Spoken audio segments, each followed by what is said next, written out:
السلام علیکم جی، بخیر راغلے. تو آج ہے شادی میری نہیں بلکہ میرے یار کی. تو جی میری زندگی کے 29 سال گزر گئے. میرے آس پاس سارے یاروں دوستوں کی بھی شادیاں ہو گئی ہے.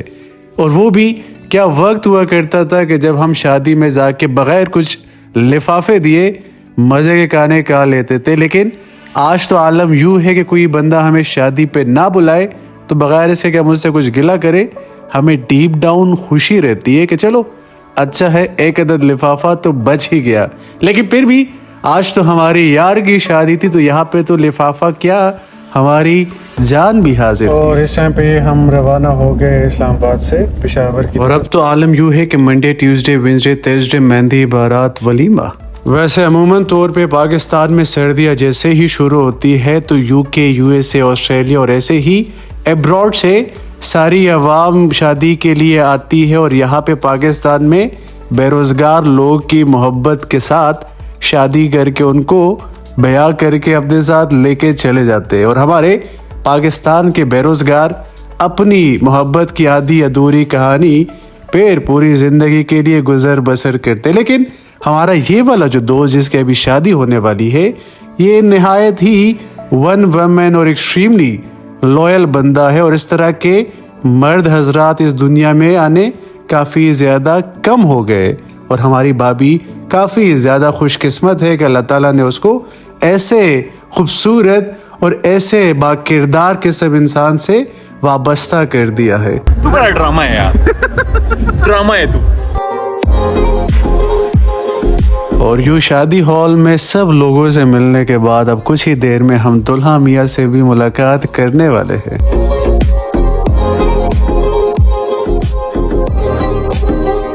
مجھے بے تحاشا خوشی ہوتی ہے جب میں اپنے دوستوں کو کامیاب اور خوش دیکھتا ہوں.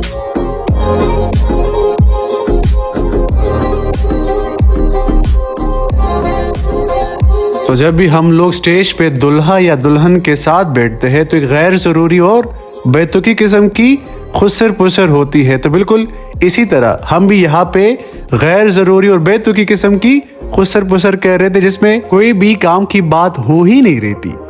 پر یہاں پہ سہیل میاں کو یعنی دلہا صاحب کو میری باتوں میں ذرا سا بھی انٹرسٹ نہیں تھا چونکہ وہ اس انتظار میں تھا کہ میں کب اپنا لفافہ نکالوں. لیکن میں بھی نکالنے والا تھا نہیں. لیکن دلہا صاحب نے کہا کہ مہنگائی اتنی زیادہ ہے کہ لفافہ تو آپ کو دینا ہی پڑے گا. اور یہاں پہ یہ ہمارا دوسرا دوست ساجد جس کی بھی شادی ہو چکی ہے اور یہاں پہ وہ سہیل کو یہ سمجھا رہا ہے کہ بندے کو شادی ضرور کرنی چاہیے کیونکہ زندگی میں خوشیاں ہی تو سب کچھ نہیں ہوتی. اور یہ ہمارے دوسرے دوست جو سہیل کو یہ کہہ رہے تھے کہ سنگل بھی دکھی، شادی سے پہلے والے لوگ بھی دکھی، شادی کے بعد والے لوگ بھی دکھی، لیکن صرف وہی انسان خوش ہوتا ہے جس کی شادی تازہ ہو رہی ہوتی ہے کیونکہ عنقریب وہ بھی دکھی ہو جاتا ہے. تو آخر یہ خوش ہوتا کون ہے؟ اور یہ جو بیک گراؤنڈ میں آپ لوگ میوزک سن رہے ہیں یہ وہ میوزک ہے جس کے بغیر ہم پٹھانوں کی شادی آدھی ادھوری رہتی ہے. اور پھر آیا وہ لمحہ تھا جس کو سب کو انتظار.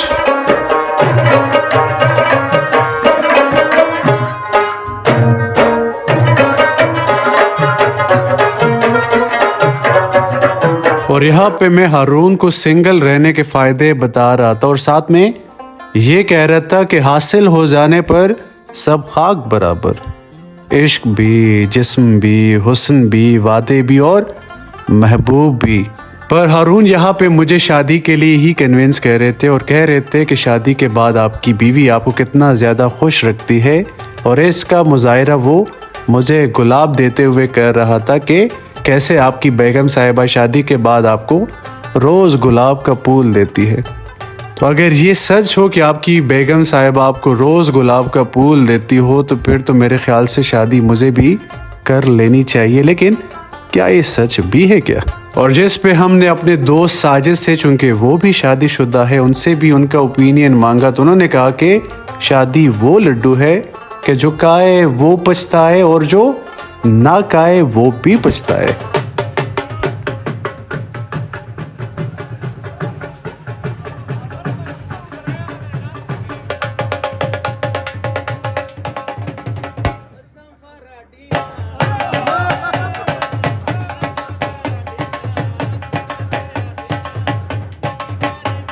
اور یوں ہماری یہ خوبصورت سی شام اپنے ان خوبصورت سے دوستوں کے سنگ ختم ہونے کی قریب آئی، اور ہماری دعا ہے کہ ہمارا دلہا میاں ہمیشہ کے لیے خوش اور پرسکون رہے۔